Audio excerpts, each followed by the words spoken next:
নমস্কার বন্ধুরা, সবিতা কুকিং ব্লগে সবাইকে স্বাগত জানাই। সবাই ভালো থাকবেন, সবাই সুস্থ থাকবেন। আজকে নিয়ে নিয়েছি বল মাছ দিয়ে আলু বেগুন দিয়ে একটা তরকারি করব। 5টা থেকে লাস্ট পর্যন্ত ভিডিওটা দেখবেন কিভাবে রান্নাটা করব। এখন সবজিটা কেটে নিব।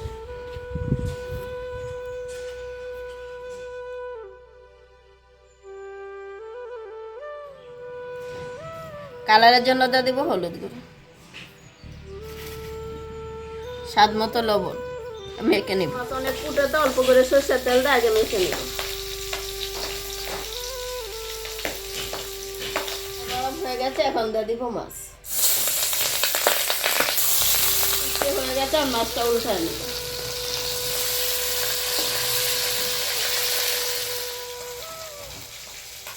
ওই পাশে মাছটা ভেজে নিচ্ছি, আর এই পাশে বেগুনটা কেটে নিব।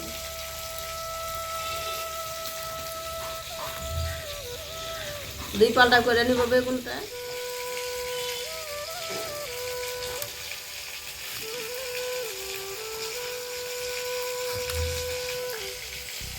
সম্পূর্ণ বেগুন কাটা হয়ে গেছে, এখন করে নিব মশলা। নতুন আলু নিয়েছি, আলুটা এখন চুলে নিব। এখন যে নতুন আলু খেতে যায় খুব ভালো লাগে, এরকম করে চুলে নিব, সিদ্ধ করতে হবে না। 2 টুকরো করে নিব।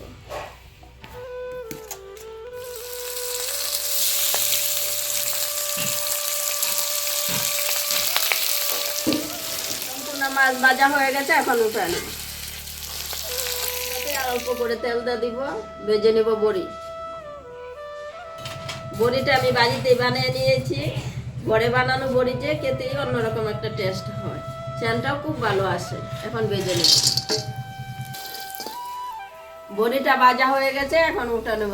বড়িটা কি সুন্দর একটা সেন্ট বেরিয়েছে। কেটে রাখা ছোট আলুটা এখন ভেজে নিব।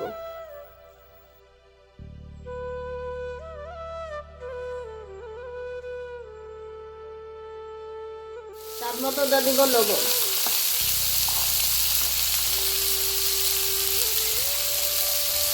কালারের জন্য দিব হলুদ গুঁড়ো দিয়ে আলুটা ডেকে দিব। এখন উঠায় নিব। মাছের চাইলে রেখে দেবো আলু।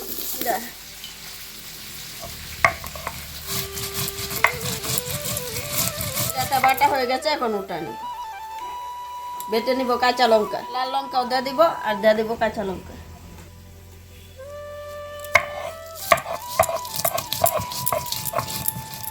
কাঁচা লঙ্কাটা লাল লঙ্কাটা বাটা হয়ে গেছে, এখন উঠায় নিব।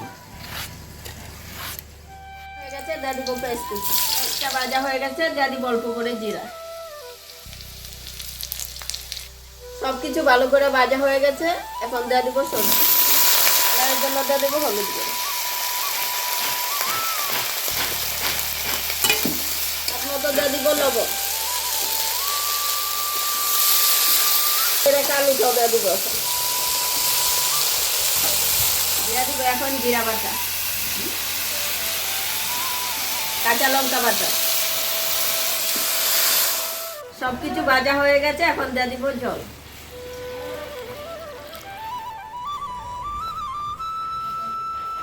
ভেজে রাখা বড়িটা এখন দিয়ে দিব। ভেজে রাখা মাছটা এখন দিয়ে দিব।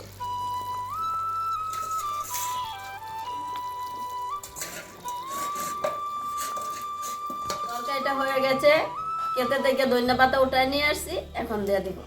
ধনিয়া পাতাটা খুব সুন্দর একটা সেন্ট। এটা হয়ে গেছে, এখন নামিয়ে দিব। মাছের তরকারিটা কেমন হয়েছে যদি ভালো লাগে কমেন্টে জানাবেন, লাইক করবেন, শেয়ার করবেন।